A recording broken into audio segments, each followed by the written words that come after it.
ama saberin SSC official website kan lutanga new user register now tia hianin kan click donani registration kan tipot donani ti chuan basic details fill up tur lawma chuta chuanin do you have Aadhaar kan nei chuanin yes kan nei lo chuanin no kan ti donani ti chuanin Aadhaar kan nei chuan yes kan tianga kan nei lo ni chuan no kan tianga no kan ti chuanin type of ID a hianin select tur Aadhaar I select tur pen card passport voter ID te alo omani tuna hi chuanin Aadhaar kan nei wangin yes kan tianga Aadhaar number digit som pani kha tianin kan chulu donani verify a pohian confirm na ngai che kha kan chulu tanga type of ID ngai lova ti chuanin name a hianin apply to ming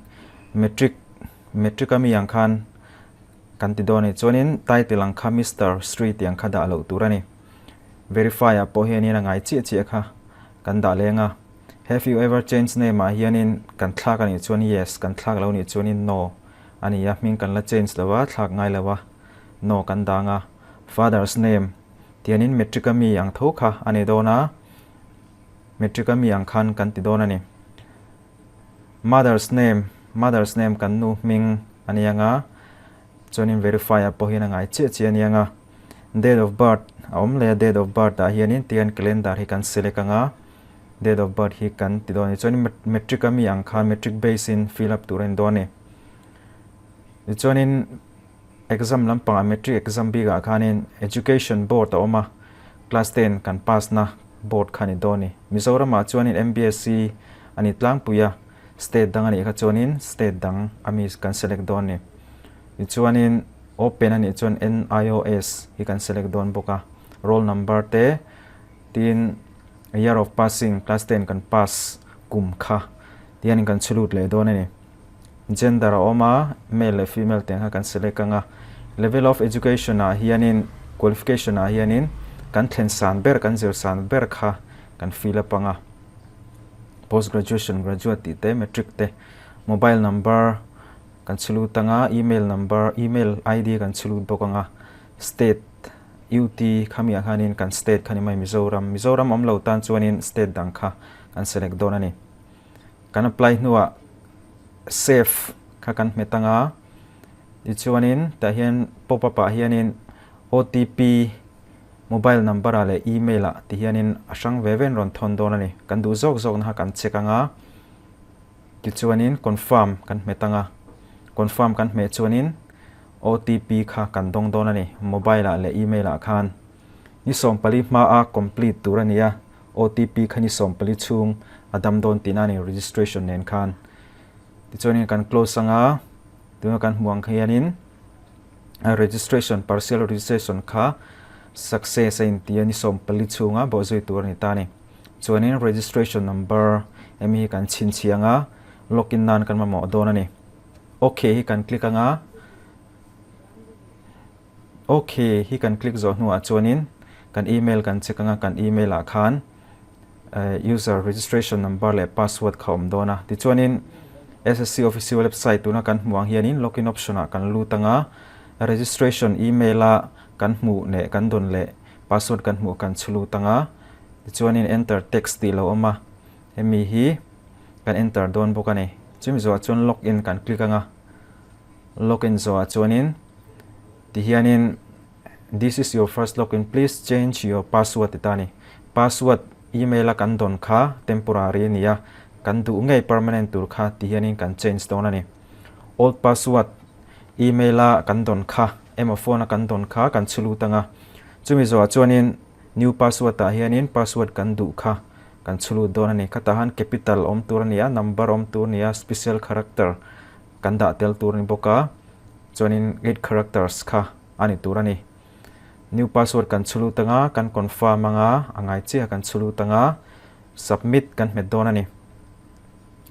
kan submit nuwa chuanin your password has been changed successfully please log in to continue a intia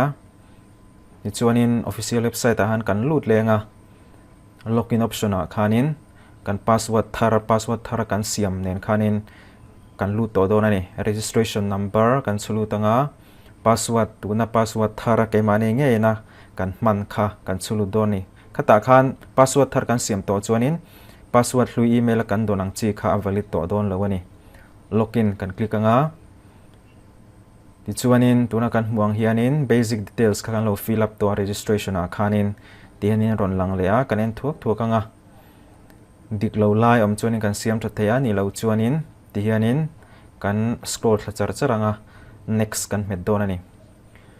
kan fill up zo to wang khanin ti chuan additional and contact details ti lom le a category a hianin ST kan da anga kaini tribal mizo tan chuan ST ni dona nationality a hianin citizen of India identification mark chin chiana hianin khowang chin chianang chi kha kan nei chuan kan da anga disability a hianin role ban lo kan ni chuan yes select tur lo oma OHVH tiang chi kha role ban lo kan ni lo chuanin no kan tianga permanent address fill up tur lo oma chuanin kan fill up panga present address le permanent address khain an ve chuanin yes kan click anga ain an lo chuan no kan tianga shan pain kan fill up don ni yes tuna mi chu yes ania next kan click lenga next kan click zo chuanin declaration alo oma I agree ahen kan tikanga final submit kan click don ani final submit kan click anga OTP hemi hi mobile le email kan dong ve don ani kan du zo kami ha kan la thaya inang ve ya mobile mi tun tuma hen kan langa mobile kan check nga SMS in OTP kan donga enter text image hi capital le small letter kha ti lu tur nia submit anga ti chuanin account kan siam ta ni account a dashboard ta kan luta ti hianin successfully complete your registration atita ni ti khanin registration chu kan complete ani okay kan metanga ti chuan tuna kan muang hianin dashboard ta kan luta MTS le Havaldar na dil thei khalo omani anwai hianin apply option oma hemi apply option atang hianin osam takin kan apply don ani kha a registration la tilotan fresher te ta na apply dan ania tuna chuan a registration lo ti to te tan apply dan en leila direct in SSC official website a khanin kan lutanga ti hianin a right side a hianin login option lo oma username le password kan nei sa kha kan enter anga ti chuan enter text ti a hianin availama SNAEJ ti hi uluk takin kan enter anga kan log in don ani kan logging a ti chuanin dashboard a kan account dashboard a khanin kan luta multitasking staff Havaldar ti kha alo oma ti chuanin anwaya apply option hi kan apply anga kan click anga ti chuanin details strong alo oma khang te kha registration kan ti lai khan kan lo fill up to a chuwang chuanin ti no rangai lova 15 examination center a hianin kan lut popanga center 1 center 2 center 3 alo oma center 1 first option a hianin Mizoram chu NER Aizawl hinta center 2 a Aizawl kan lo changlo ni chuanin second option a tan Silchar emo kan hnai ber kha kan da anga ti chuan Silchar po kan la changlo chewani chuanin third center option ami tur kha Shillong Kohima ti bel kan da le don ani ti chuan 16 na hianin ex serviceman kan ni chuan yes kan ni lo chuan no ani maya ti chuanin kan scroll thale charanga 18.1 a hianin age relaxation a hianin kumsom ni le pasari kan pel to ni chuanin yes kan tianga age relaxation kha kan va claim don ani STSC kan ni na kha kumsom ni le pasari kan la tling lo ani chuanin age relaxation a khan no kan met mai don ani chuan kan scroll thalenga option 19 a hianin serial number 19 a hianin preference of state na khan kan lo insiak tling ani chuanin kan thon tur state place of posting kha kan thlang don ani chuta chuanin code serial code kha oma 4030 tiang kha omta kan du na code zel kha a state ming ni lawin a code kha entira Mizoram MTS chu 40 Meghalaya chu 39 tiang khani ta amai ro chu kan share tur chu heta hianin Mizoram MTS chau kha oma Havaldar du tan khanin Havaldar omna chu tuna kan hmuang hianin Chandigarh te tin Guwahati kan ti te Chennai kan ti te Hyderabad kan tiang chi akhanin om tani Mizoram te Meghalaya North East Assam Manipur kan ti akhan MTS clear ani ta chuwang chun Havaldar kan du ni chuanin adang kha kan select don ani chuanin state pali pangavel bakha angai lawa pangavel chau hilo select taila